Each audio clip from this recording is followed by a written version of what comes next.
Welcome to Lost in Revision. All of our content is public domain fairy tales and folklore.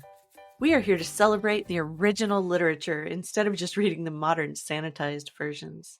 We post short segments of stories daily for people who just want a story to follow along with, and monthly full episodes where we read and discuss popular classics. Come and find us on Patreon to listen to the full chapters early and without interruption. Any support you can offer helps keep this podcast going and you entertained. All of our music is by Nathan Hubble and is used with his permission. Thanks, and enjoy the show.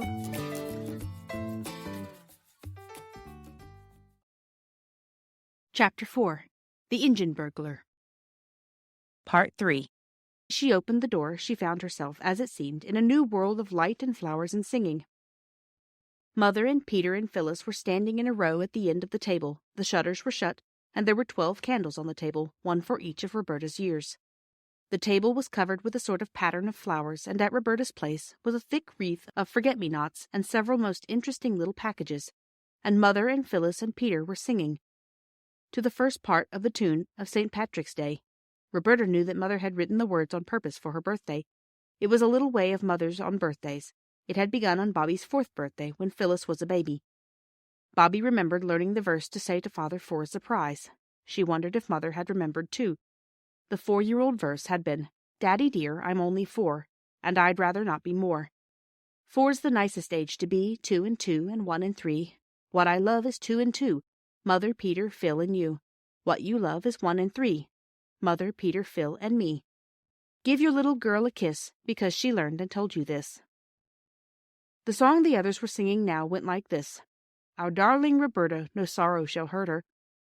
If we can prevent it, her whole life long. Her birthday's our fete day, we'll make it our great day, and give her our presents and sing her our song. May pleasures attend her, and may the fates send her the happiest journey along her life's way, with skies bright above her, and dear ones to love her. Dear Bob, many happy returns of the day."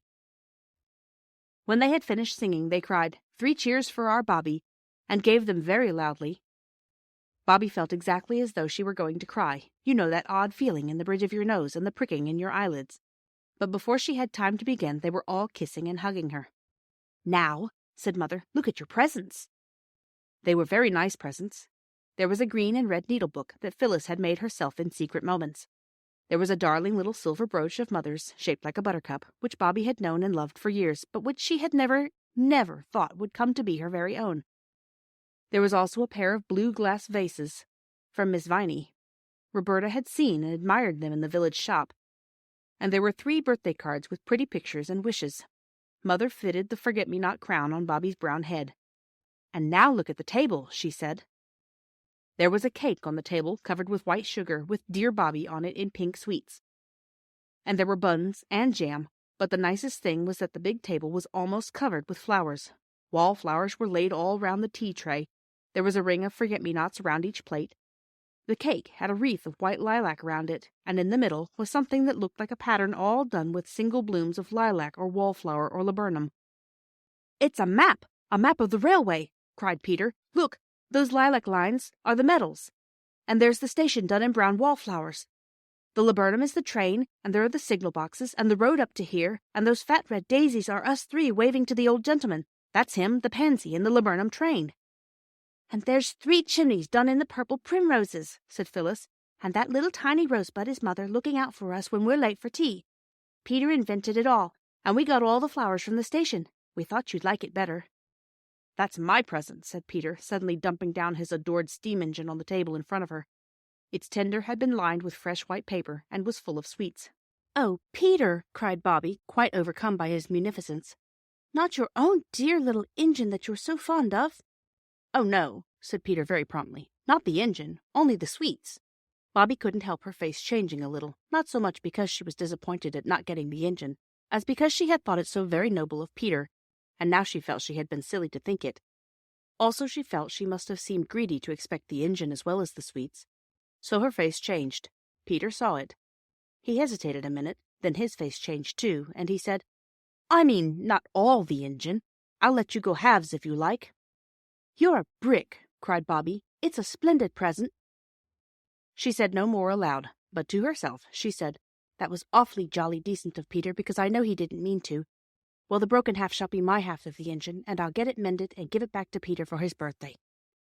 Yes, Mother dear, I should like to cut the cake, she added, and tea began.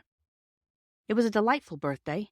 After tea, Mother played games with them, any game they liked, and of course their first choice was Blindman's Bluff, in the course of which Bobby's forget-me-not wreath twisted itself crookedly over one of her ears and stayed there. Then, when it was near bedtime and time to calm down, Mother had a lovely new story to read to them. You won't sit up late working, will you, Mother? Bobby asked as they said good night. And Mother said no, she wouldn't. She would only just write to Father and then go to bed. But when Bobby crept down later to bring up her presents, for she felt she really could not be separated from them all night, Mother was not writing, but leaning her head on her arms and her arms on the table. I think it was rather good of Bobby to slip quietly away, saying over and over, She doesn't want me to know she's so unhappy, and I won't know. I won't know. But it made a sad end to the birthday. Thank you for joining us today. I would like to thank all of our supporters on Patreon. Your support helps pay for all of the things that podcasting requires and helps keep this show alive and growing. Feel free to fact-check us and offer suggestions to make our show better for you.